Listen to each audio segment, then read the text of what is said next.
What's good, everyone? This is your man Z, and welcome to new episode of Passport to the Pros. Today, we'll be talking about very important subject in basketball, yet doesn't get a lot of attention from books, from coaches and players. And to best talk about this situation, we brought to you the coach and the writer of Boost Your Basketball IQ. He bring a whole new vision and whole new perspective about something players sometimes they misunderstand or take it lightly about knowing how to be mentally skillful and sharp just as physically.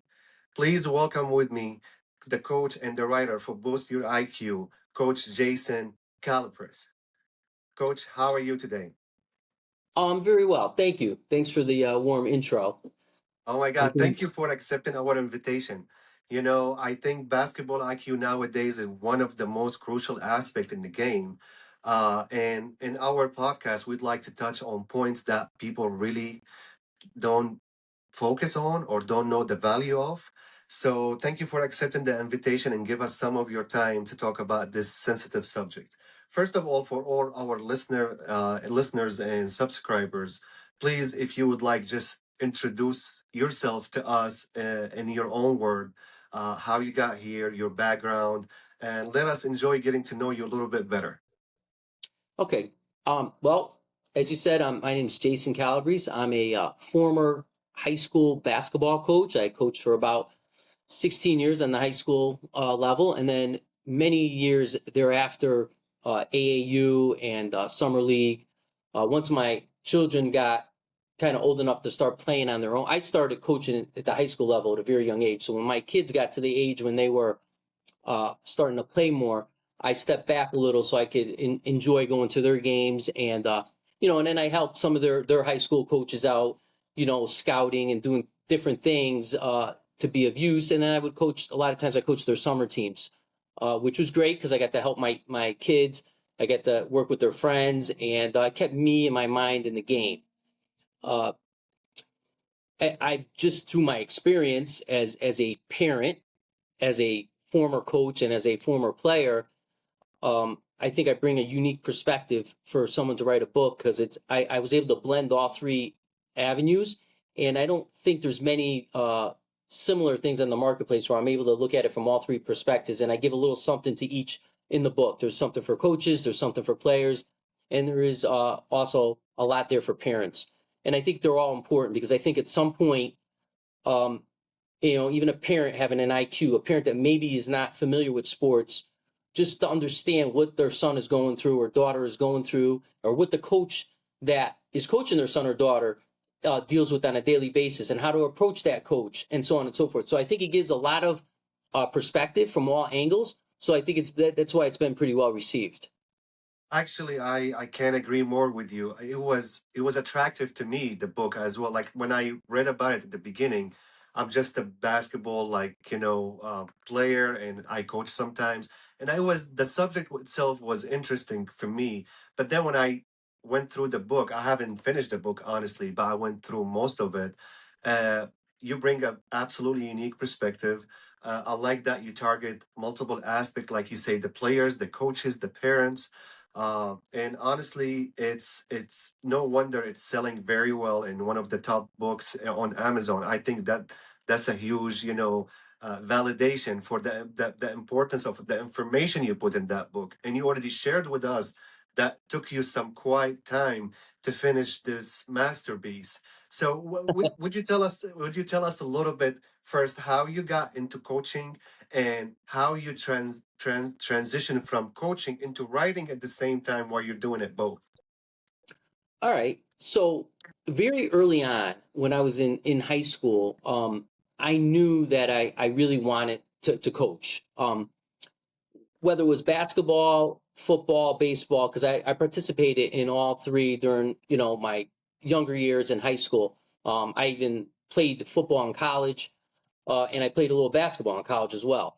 Um, I always knew that was something that, because I also knew I wasn't going to make the NFL or the NBA. I'm not a real tall individual, so I knew there was an end to my playing career at some point. So, but loving the whole aspect of sports and team sports, I knew I wanted to continue to be involved. So I could actually recall, and I'm old, so back then when I would go to the library, before there was the internet and everything, we used to have one of the magazines that would come in there was a athletic journal. And I would remember, I would always pick it up and I would always go through there and I would read articles that were really cool. And, you know, we didn't have a smartphone or anything then to take a picture. So I remember I would go to the copy machine and make copies of articles that I thought were good. And then at one point, maybe I was definitely out of high school. I was probably just finished college. Or during college, I actually submitted an article or two to Athletic Journal that got published. One of them was called Punching Up the Fast Break. It had to do with secondary break. It was something that was kind of new at the time, 30-something years ago. And so I'd done a lot of writing with my professional life and other things. So I knew I had the ability to write. As I got into coaching and going through all the different aspects, I was talking to you beforehand how as a high school coach, when you start the season, you only have like between scrimmages and everything before the start of your first game, you only have maybe 6, 7 practices if you're lucky. And that's a real lot of time to have to put in an offense, a defense, evaluate kids to make, cuts. It's hard to take a lot of time and go through the finer points like a basketball IQ stuff. It's really hard.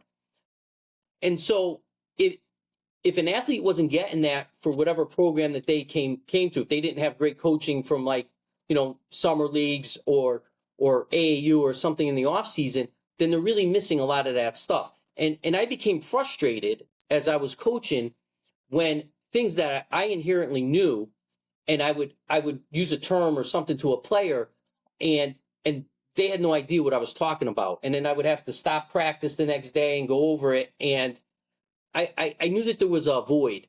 I knew there was a void. I knew a lot of the AAU programs really focused on, speed and agility, and they have limited time too. So they're trying to get the most out of these kids. They're trying to improve the kids, their ability. They want to show their parents results. They want to see that their kid is getting better.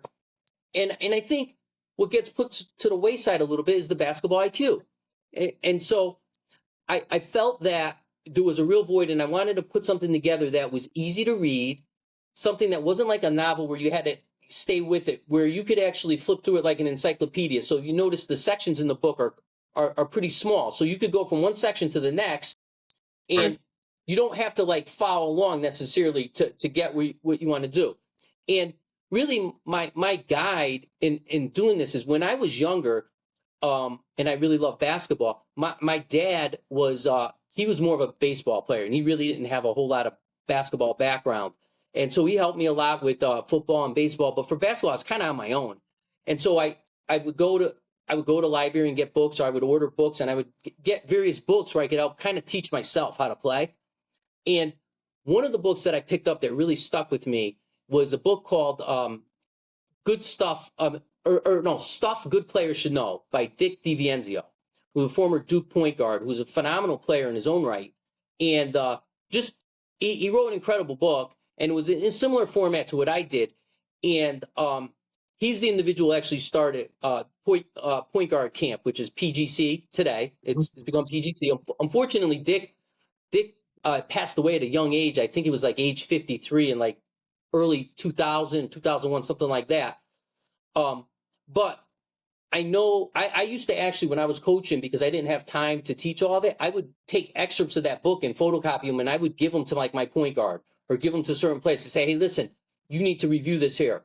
And so I wanted to make something that was similar, and I wanted to add certain stuff that I had picked up along the way and done. And part of my book too is, like I said, a lot of it, some stuff is, of parents and how parents interact with coaches and how they should interact with their children.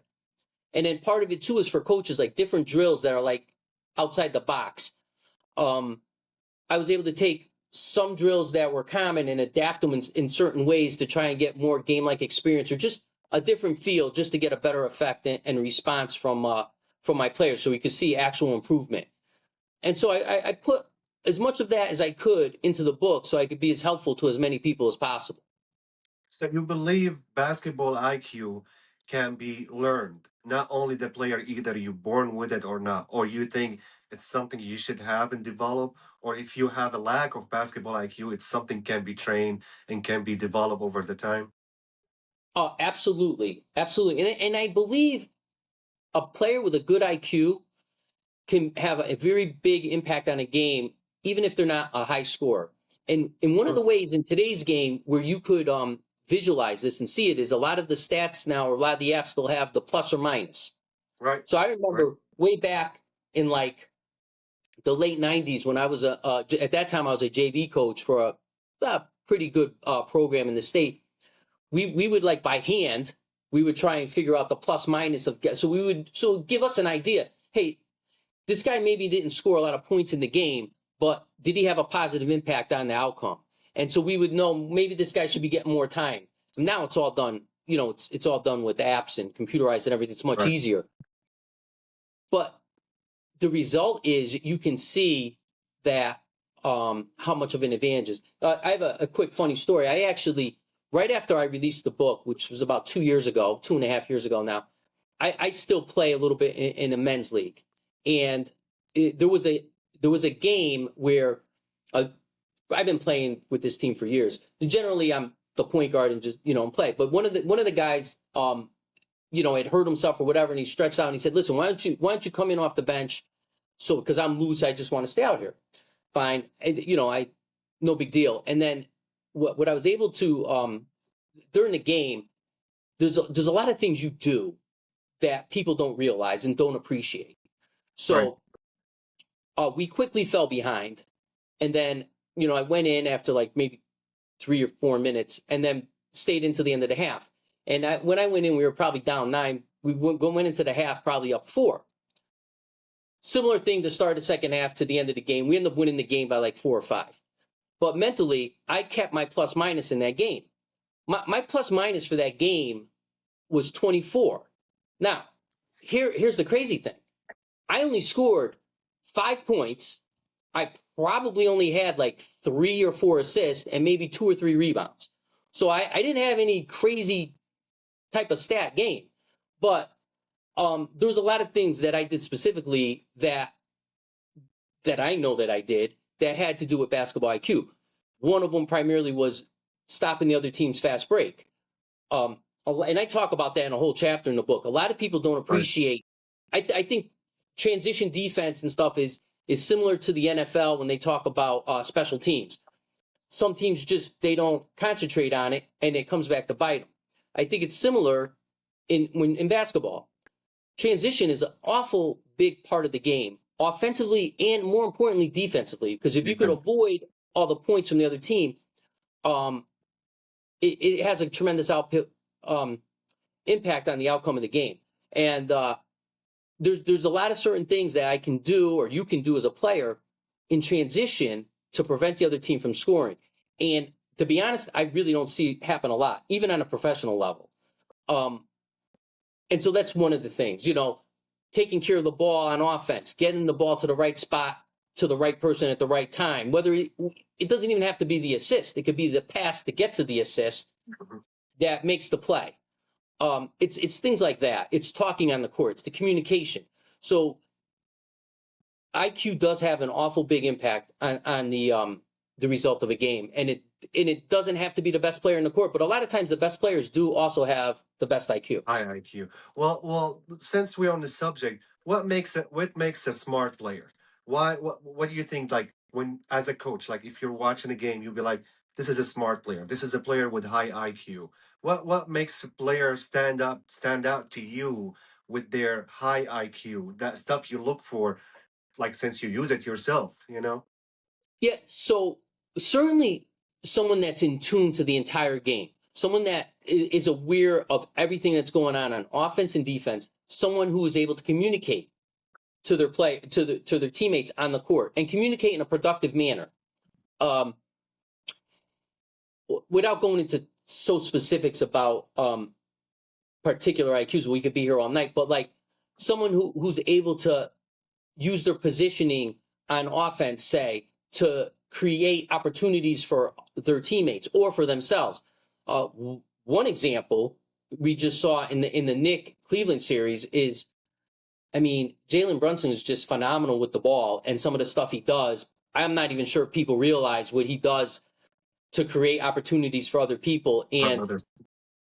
And like sometimes people, some people might look at stuff and think it's by accident. Um, if you create or draw a double team, or you intentionally try to draw a double team, now you open up an opportunity for your teammate. That's smart basketball. That's, you know, and I have to think it's intentional when you have someone that does it at such a high level like Jalen. So that would be one example. Great example. I wanted actually to ask you about a like an obvious example to grab your attention while you're watching the finals, player wise, and you already mentioned. Is there any coaches, like grab your attention to, or like I really like the way they handle the situation shows a lot of like high IQ for basketball.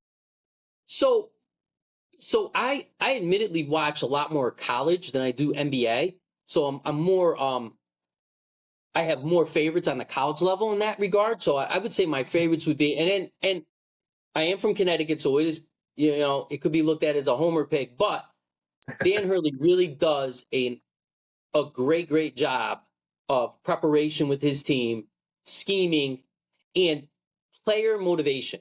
He motivates and gets the most out of players as well as any coach that I've seen. So I think he does a great job. You also have Tom Izzo. You have, who recently retired, who I'm a huge fan of, is Greg McDermott from Creighton, who, if you go back and dissect his games and some of the stuff that he does in game, he is one of the best. I was actually sad to see him leave. I'm actually happy because he usually has UConn's number, but and I'm a huge UConn fan, obviously. But he's actually one of the best. He never had all the best players, but he was able to compete with all the best teams all the time, and that's a great sign of a coach elevating his players. And so I think those are some of the guys on the college level that I think consistently over years have done a really good job. Professionally, we've had a lot of guys. We have a lot. It's the professional coaches. I think I heard the other day that Mark Daigle on OKC. I swear he's like the fourth longest tenured coach in the NBA, and he's been there for like 6 years. So Right. there's a lot of new faces in the NBA, and the NBA is kind of weird because you'll take a guy that's been on the bench for a couple years, like Mitch over in San Antonio, and next thing you know, he's a head coach, and no one knew his name until he became a head coach. It's a lot different than the college ranks. So if I want to look back historically, some of the coaches in the NBA that I think were great, one that immediately comes to mind is Phil Jackson. Not because of all the championships, but if you look at the successes that Phil Jackson had, and you realize the personalities he had to mesh and manage, the ability for him to motivate these like the biggest of the biggest superstars, right? And so I think in his case, the whole package, he's able to do that on top of the in-game adjustments, on top of the schemes he ran, and his preparation. So I think someone like Phil Jackson and is a good example. Obviously, he kind of Eric Spoelstra from the Heat learned from him, and a lot of people say today he's have the highest IQ.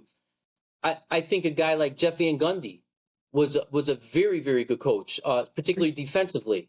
I was sad to see him actually leave the coaching ranks because I did enjoy watching him coach. So I think those are some of the guys that do a great job.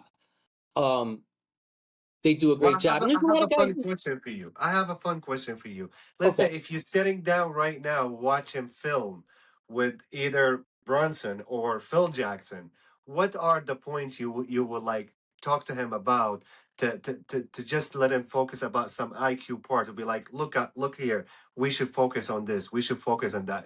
If you get to sit down with them, watch him film, talk about something, what would it be? I know it's a little bit tricky question, but I would love to hear your take on it.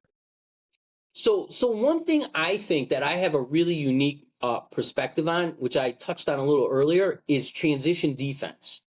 And I don't believe that a lot of people probably subscribe to what I subscribe to, but I've seen it in practice with teams I've coached and me myself that it's effective. And so I would love to see see if they're doing what I think should be done. And if not, ask them, well, do you think it might work a little bit better this way? And if you want, I can explain one of the concepts that I think I is would very love to. important. So typically, and especially younger people, they're taught at a young age, get back on D. What are you told? Get back to the paint, right? And Right. so people are going, and so you have a guy just runs back to the foul line and he stands there. And so honestly, what good is that? Because you got a guy dribbling towards you, you got a guy hitting the wing, and in the NBA, you got a guy, as soon as he hits the 3-point line, if they get him the ball, it's one step and a dunk. Right. How did you prevent anything? You didn't get anything.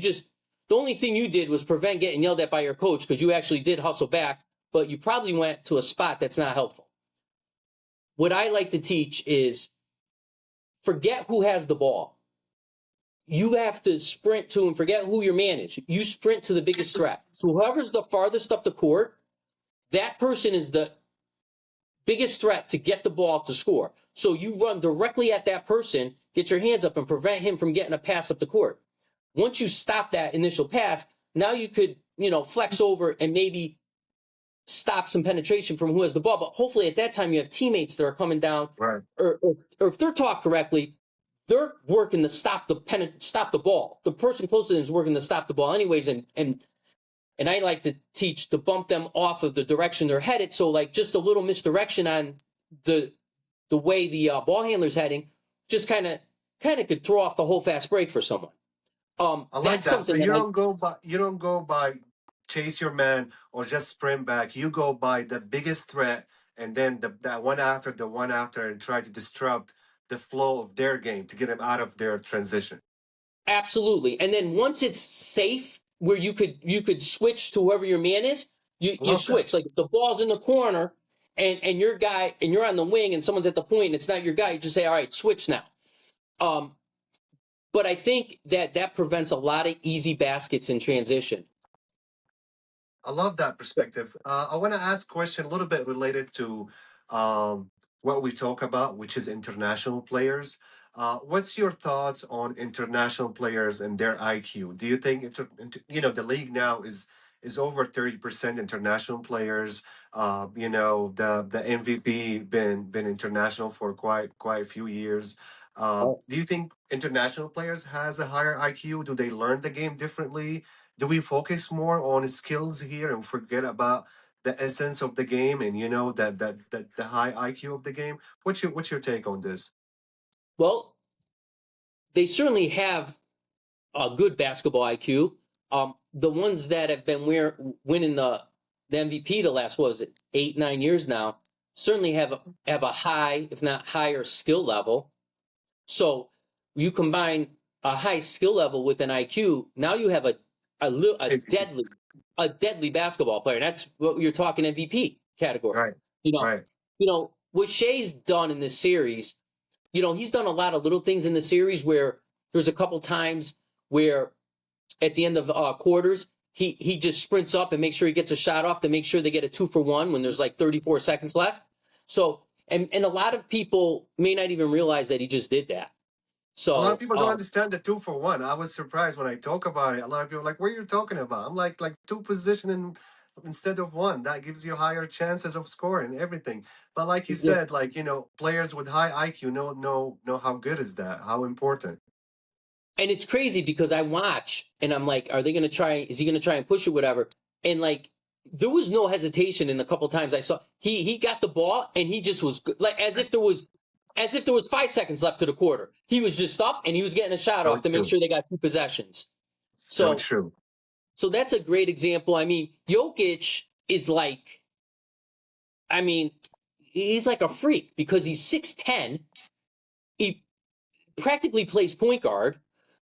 I mean, he wouldn't call himself a point guard, but that's what he does. He handles the ball, and he could see over everyone. I mean, he's so aware where his teammates are, so he's able to find guys that are cutting, and he knows where they're cut. I mean, it's fantastic. Obviously you have Wembanyama, who I'm not. I don't know he's just a freak of nature. I mean, he's 7'4" and he could shoot threes from 30 feet on the break, and he basically could catch his own rebound from like 5 feet away and throw it down like he did the other night. I mean, he's just a one in a lifetime type of player. He's just an amazing skilled player, and he's young, and so he's going to learn more and more. And as he gets more IQ in the game and stuff, he's going to become unstoppable. He'll be a multi-year MVP at some point in his career, without doubt. You could tell now he's playing more minutes in the postseason, and he's not used to that. So he's maybe not used to how to pace himself in the course of a game. So you could tell how he's having, he's having, I would say,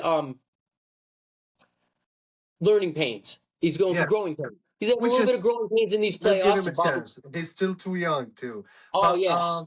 in regard to IQ, what's your advice to Victor Wembanyama? Really? Like if you have like to sit down with him, what would you tell him about like, look, IQ wise, you're great. I think if you focus on this for the next couple of years, I think what makes you even greater player.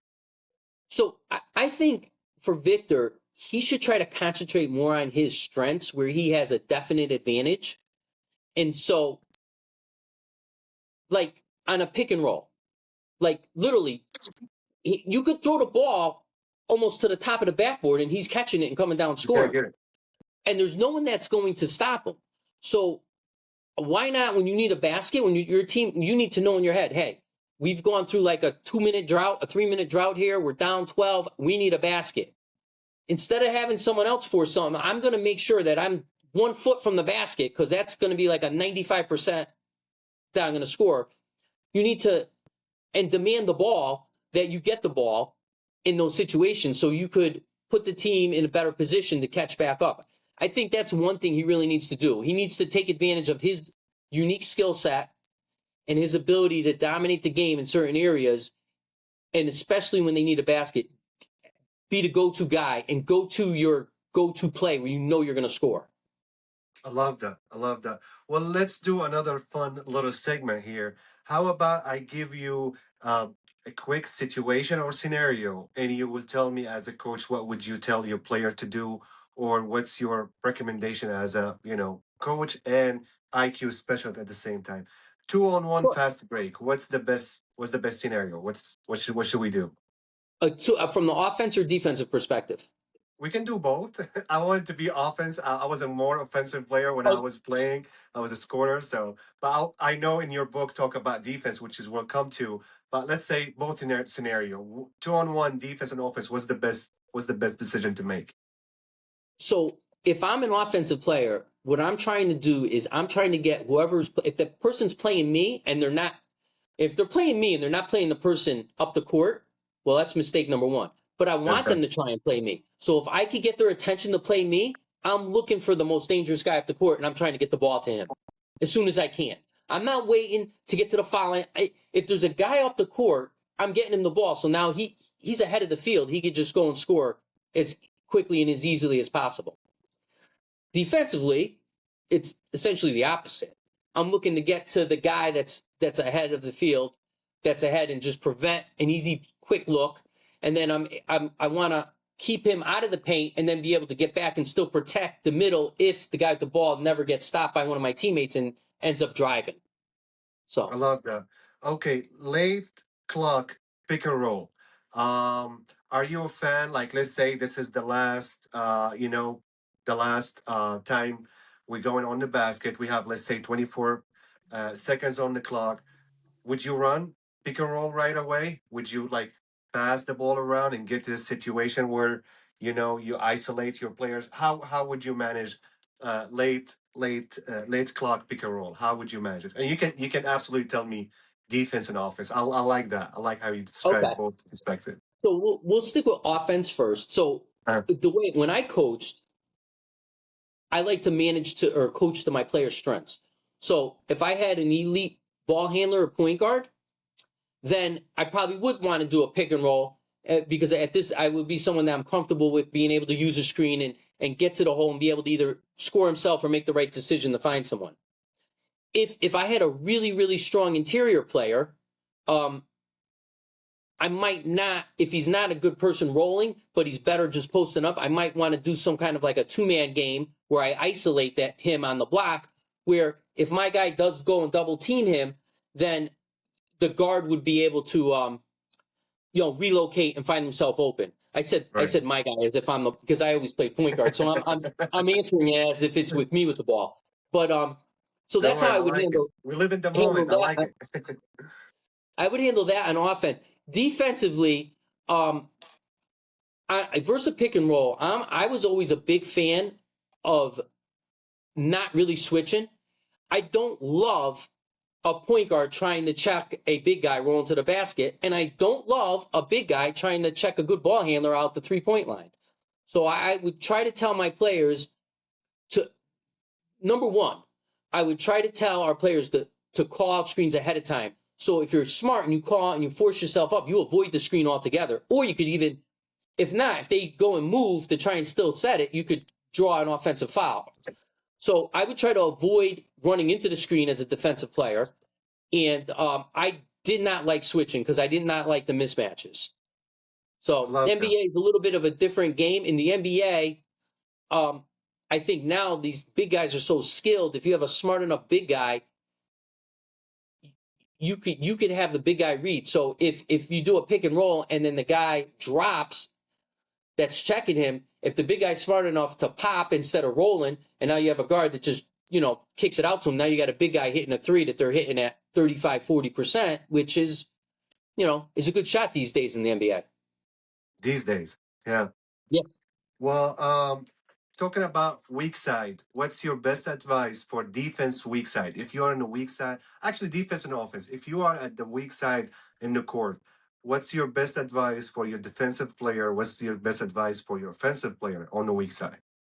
So offensively, I always want to make sure I'm doing things within the framework of the offense that I'm running to make sure that my defender is not sagging off me too much to help, where I'm pulling him out of someone's driving lane or a passing lane. I want him to be aware of me, even if I do like a fake cut and pull back, just so he has to respect that movement.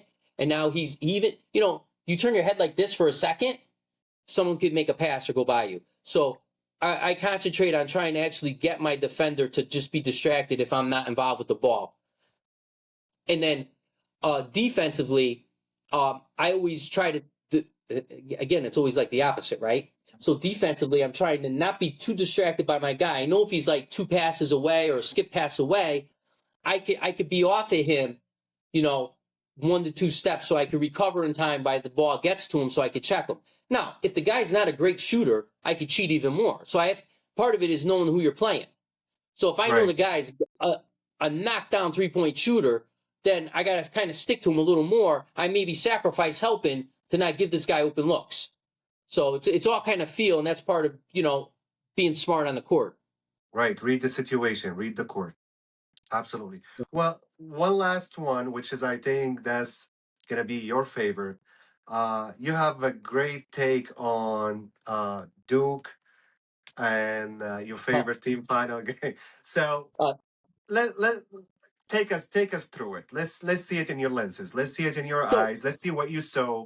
Let's see what makes it a great play for you. Let's see the things that you saw it in your lenses, but we didn't see. Let's watch it with you. Tell us what's going on.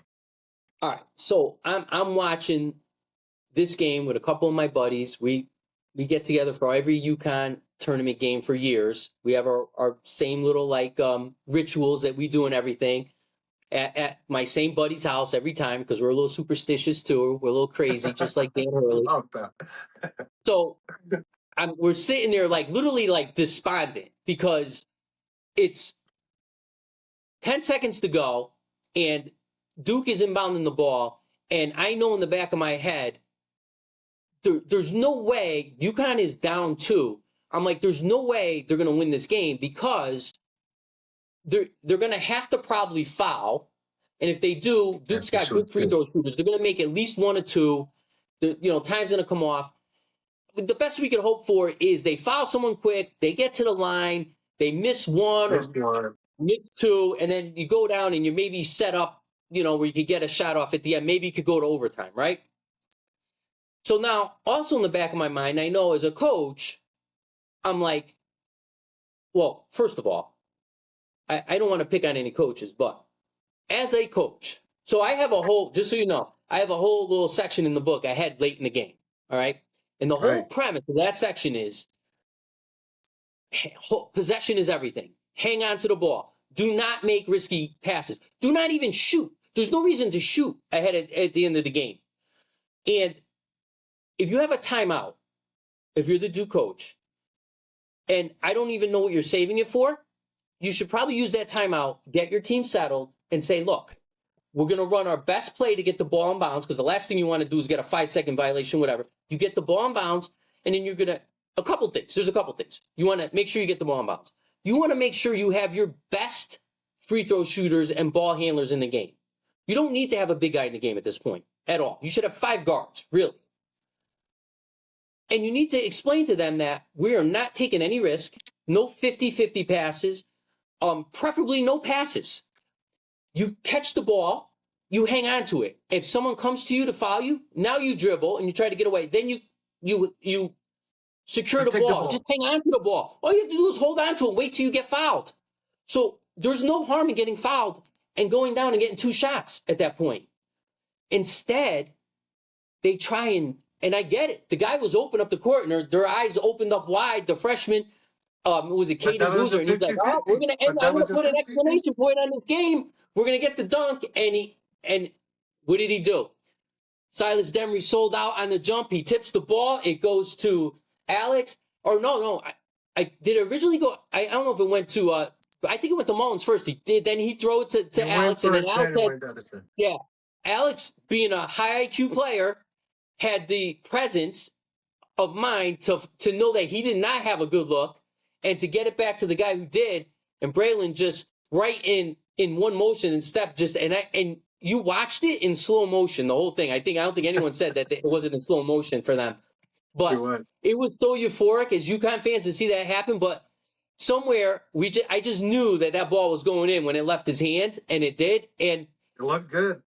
it was great for us as a UConn fan, but I'll tell you, and I'm not trying to pick on Duke or whatever, but that was a very preventable loss for Duke. They could have done several things to prevent that, and that's what this book's about. That's what basketball IQ is about.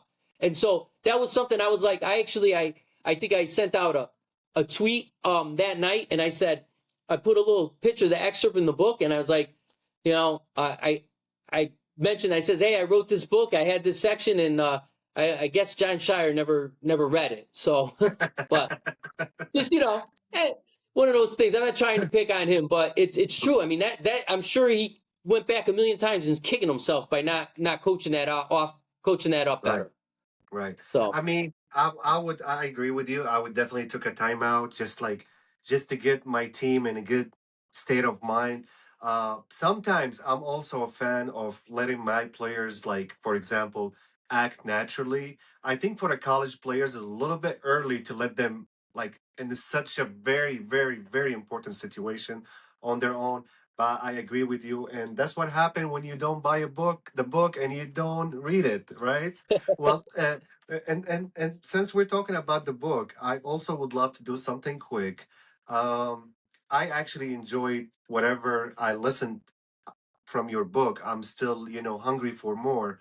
And I would love people to get to know your book a little bit better with a very few words, to not take the value of enjoying learning the book on your own. But I will just talk about the chapters quickly, and you just tell me first thing come to your mind and related to that chapter, why it was in the book, or just something quick about that chapter so people get excited more to purchase the book and listen to it or read it if they get the physical copy. First of all, the credit and dedication was awesome for your family and kids and everybody, and I love oh, that you said you were coaching your kids. Like that's a pleasure. I have a little girl. She's still very little, but I dream about the time that I'm gonna coach her. If in the future I have a boy too, I'm dreaming about the time that I pass on the knowledge and everything I learned. So that was awesome and very heartwarming. But let's get to that like the deep stuff. Chapter one: defense really does win games. What would you like to say about this? So, it's funny. I actually I know a former NBA coach. I won't name him, and he's one of the people I had asked if he would want to give me like a little like testimonial, and he kind of just he looks at the way the NBA game's played now, and he's like, it's all about the 3 point shot. It's all about how many points you could score. And we had a little difference of opinion there. So I just said, oh, that's fine. You don't have to, and I'm not changing my opinion, but my opinion on defense is based upon, if you go back and look at years of teams the teams that always won in the playoffs and stuff, those are the toughest teams. And I go back growing up, I was watching those 80 Celtics teams, the Pistons teams, the Bulls. Like, I mean, Michael Jordan, the poor guy, they had a whole set of rules on basically beating the crap out of him in a game, just to get him to just maybe score 4 or 5 less points in a game than he would, so they have a chance to maybe win at the end.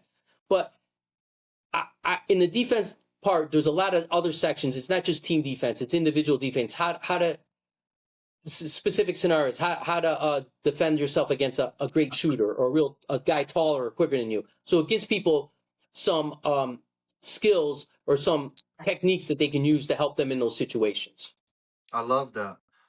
Chapter 3: how to increase your team rebounds and limit your opponent's rebounds. Rebounds is like you mentioned in the book, nowadays players are more physical, strong, and so they forget about how important to box out and stuff like this. What's your take on this chapter? Watch a game and you see how many people actually don't box out. They don't do it anymore. But then when you watch a game and you see someone that actually does box out, and you can see how effective they are at getting rebounds. And what people don't realize is just because you're boxing out and you don't get the rebound, you didn't do your job. Because by boxing someone out, you might have allowed your teammate to get the rebound. And that's another IQ thing that people get. And I think rebounding, and I have a great drill in the drill section about rebounding that's very unique, that I've seen in practice work phenomenal to teach people how to box out. And it's really helped my teams that I've coached and individual players become good rebounders. And if you look at defense and if you look at rebounding and you combine in the game and you look at like the stats of teams that out rebound and hold the team to a lower percentage of shooting, those are two of the highest indicators of teams that are going to be winning teams. So regardless of how good you shoot, because no one's always going to shoot as a team or a player good every game. So even on off nights, you could still win if you bring good defense, good transition defense, good rebounding. 100%. Chapter 4: pointers for point guards. I love that. I was a point guard. I was a shooting guard, but I really loved it. I really loved that part. So obviously that's near and dear to my heart as a point guard because I answer every question from that perspective. And really, the point guard is the quarterback on the court, the coach on the floor. And if you do that as the point guard, you are going to be effective leading your team. And so I share some little things in there that maybe you don't get on a normal basis. I think there are some unique little things that I think are helpful for point guards because I think the point guard position really and truly is the most important position on the court. When I was coaching, my number one thing to like let me sleep at night was when I was picking a team or whatever, I had to make sure I had a good point guard that I could be on the same page with. So as long as I had a point guard I'm on the same page with, I had very successful teams. Things are way easier. I agree. When I didn't, it was a struggle. So I absolutely see it in both ways. As a player, and even as a player, when I have a good point guard on the court, things is way easier for me to score, easier for me, to be in my position, someone to talk to. So I absolutely agree with you. Chapter 5: how to increase your scoring ability. So that's another one where I think there's a lot of things that a player can do that is maybe an average scorer to become above average scorer. that doesn't take above average skill. It's just a lot of knowledge. And so if you apply some of the skills and techniques that I talk about there, you're going to increase your scoring 4, 6, 8, 10 points in a game, depending on how much you're able to do in a game. And they're not hard. It's just They're not getting to hard. know and No. just understanding. Yeah. Yeah. I don't want to share anything. I want people to go themselves and read. But a couple of points you mentioned, some of it like maybe I just want to mention one thing: the free throws. It's a huge impact and adds to your game. Me myself, when I was playing, I was a scorer, and I wanted to make sure that I scored at least 20 points a game, just to because that was my job. And I just broke it down that every quarter I need to do a certain thing. I need to have a good 3 point shot, get a layup, do certain stuff. So I absolutely encourage everybody to go and read that chapter because that's where you learn how, like you said, being more scorer without having like extra skills that you don't have probably. Chapter 6, perfect practice make better players. I love that. Oh, I'll get to that one. I just want to go back to what you just said about the free throws. Yeah. Well, a lot of people take free throws and layups for granted. Okay, and if you look at a game and you look at the total points scored in a game of free throws and layups, it's usually over 50% of the points scored in a game. So it's a huge thing. But now, if you look at the points you lose or you squander by missed free throws and missed layups, it could be 20 points in a game and you lose a game by 5 or 6 points. You make 2 more layups or 3 more foul shots. Now you're a winner in that game. And that's individually and team wise. So what you were saying is a really good point, but that's like the global perspective that I had when I wrote that section. Mhm. And I think it's really taken for granted. And a lot of coaches and players, oh, it's just a layup or count how many layups you missed in the game you lost and then tell me it's just a layup. So that's really important. And then I'll dovetail right into the next one. Perfect practice makes perfect players, or would it better players? um, if you don't practice at game speed, then you're not going to perform in a game as effectively as if you do. So a lot of times, just take a layup. We all know the simple layup line. Just come directly to the side of the hoop, make a layup.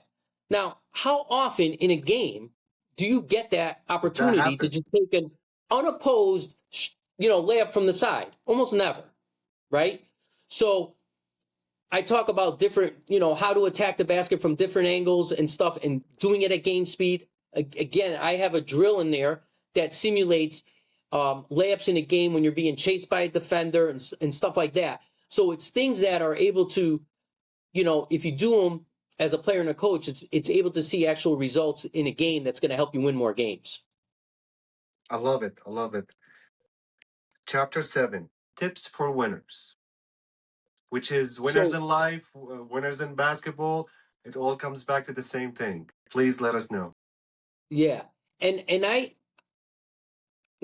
like to, most of the stuff that I put in that chapter, I like to refer back to real life because not all of us are going to play in the NBA, right? So we're all going to have lives to live and we're all going to have to be successful in whatever we do, or we were going to at least want to be successful. So a lot of the values and the lessons that we learn in sports, whether it's basketball, football, baseball, team sports, especially, um, you can use them and apply them to working in a team environment at your job, in your workplace. Just being a good person, a good human, you could do that. So I try to make certain connections and certain points that this skill is not only valuable for the basketball court, but it's also valuable later in life if you apply it to what you're doing where you work and with your family and who you are as a person. And so I think that there's always value there and not and to apply what you learn to everything, and that just makes you a well-rounded, better person. Amazing. And last but not least, little tips for coaches and parents. So this chapter I love because I feel that this chapter does a lot to like tie things together and help things. And there's even a section in there for coaches on how to deal with officials. And so having been a coach and playing for years, I know a lot of officials. So I've had a couple officials that have gotten the book or read the book who've reached out to me, or when they saw me, they're like, man, it was so refreshing to see what you wrote in there about how to deal with officials and so forth, because people just look at us as like punching bags, and they don't understand, from our perspective. And I think similarly, as a coach, to understand where a parent's coming from. So now when a parent comes to a coach to talk to him, maybe maybe the coach has more patience for the parent, and vice versa. Maybe a parent doesn't go busting into the locker room and lose it on a coach because, maybe his son wasn't getting the minutes he thought or whatever. And so I think it promotes good, honest, and fair communication. So I think that part of it's good. The other part is some of the drills I review in there and go over, because I think they're unique.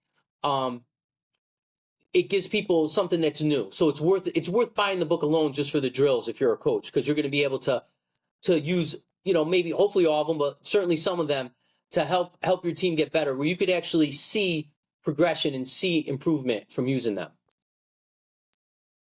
I love that. I love that, coach. I mean, I can talk to you for hours about it. And, I think maybe in the future we'll have part two where we focus more on maybe game situation or the latest, and you give us your take on it, hopefully in the future. So it's more valuable information for our listeners and subscribers. I want to give you couple of minutes for yourself to tell us about the latest. If there is anything you want us to know, if there is anything come up, uh, just the stage is yours. Those 2 minutes, just like let us know your advice to us as players, as coaches, as people in general, from a person who wrote an amazing book.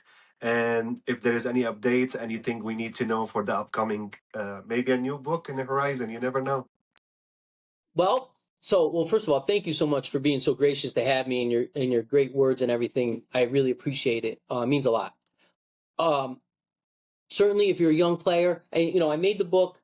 Couple things, just so you know, I made the book short and sweet, easy. I didn't want to give someone a big encyclopedia they're going to look at, read maybe one page, and never pick it up again.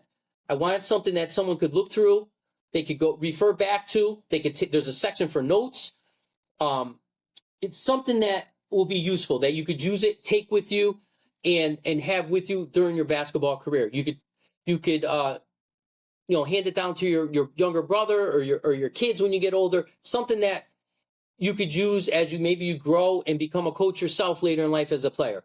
So if you are a player and you're interested in expanding your game, it's very affordable. It's cheap enough. I'm not trying to break the bank from anyone. I didn't get into this, to make money. I got into it to just, share my passion about the game and basketball IQ. And I thought, like I said earlier, it's just a void that was in the whole basketball arena.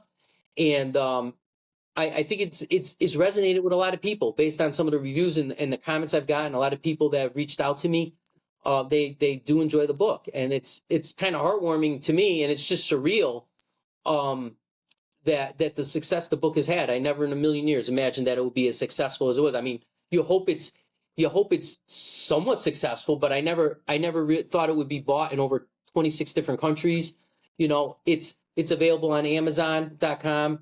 It's available on Walmart.com, BarnesandNoble.com, Books a Million. It's in an audio version. If you don't want to read, you can get the audio book. We had so much success and the demand for it. I had it translated, and there's a Spanish version, so you can get the Spanish and hardcover and paperback as well, and it's also in Kindle and in English and Spanish. So, it's been a great experience. It's opened a lot of doors for me, like this podcast. I have a one or two other ones that I've been asked to be on in coming weeks, and I'm excited for those as well.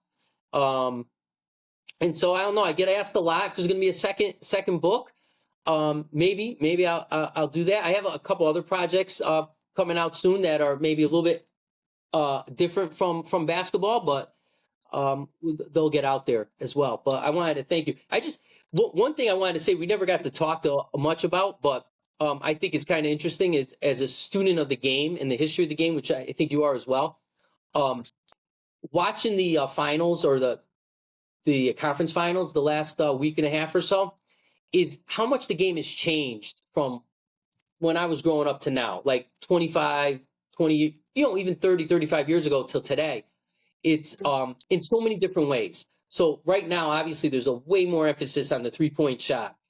There's a lot more of ball dominant players where the ball doesn't move around as much. If you go back and you look at the old Celtics teams in the 80s, I mean, there was times that ball touched 4 or 5 guys' hands, never hit the ground once, and the guy ends up with a wide open shot, and it was just a beautiful thing to see.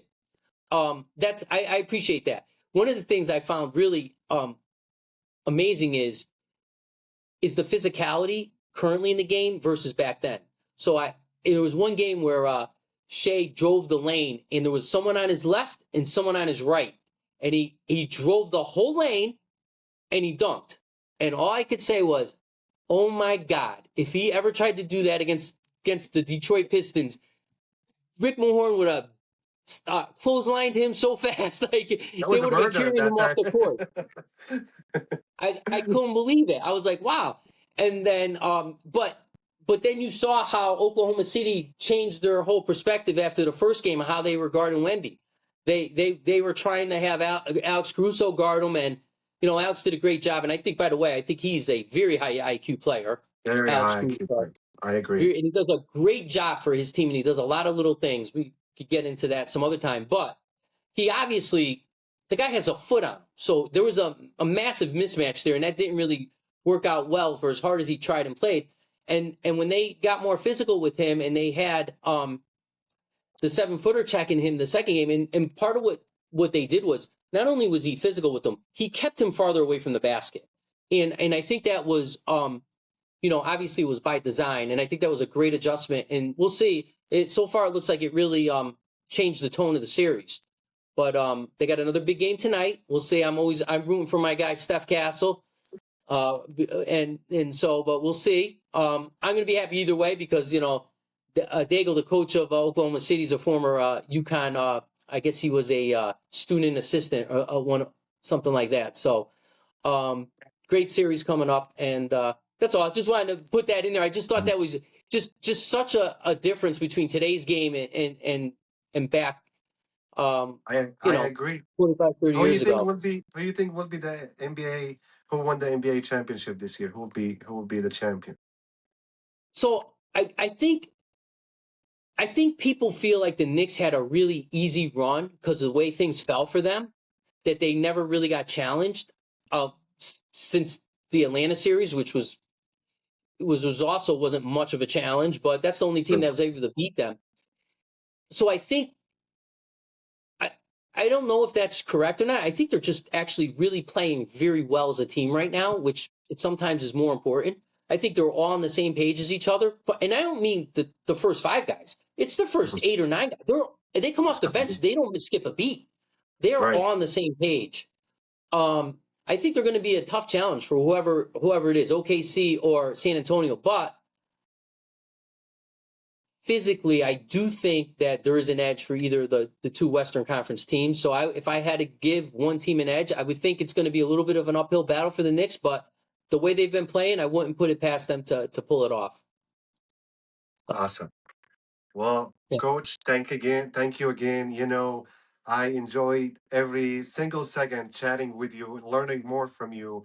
And I'm sure our listeners and subscribers feel the same way.